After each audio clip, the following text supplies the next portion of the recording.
الرأسية تأتي الرأسية أم لا؟ يتدخل الدفاع بشكل ممتاز. شادي الآن، شادي صوبوا هدف رابع، هدف رابع لصالح فريق خليج سرت. اوه، ما الذي يحدث على أرض الملعب؟ ما الذي يحدث على أرض الملعب؟ فريق خليج سرت يعود من بعيد جدا ويسجل الهدف الرابع عن طريق اللاعب ربيع الشادي.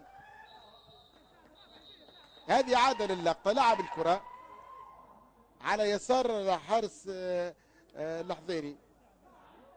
إذا تتغير النتيجة هنا لتصبح النتيجة 4-3 بعد أن تقدم فريق النصر في البداية ب3 أهداف لهدف واحد. الآن الأمور تتغير. إذا هدف رابع إعادة للقطة. التسويبة كانت من خارج منطقة الجزاء قوية على يسار الحارس محمود الحضيري. تلعب الكرة الآن لصالح فريق النصر.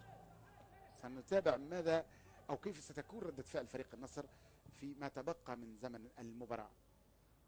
في وسط الملعب الآن عند فتحي عند زيدان.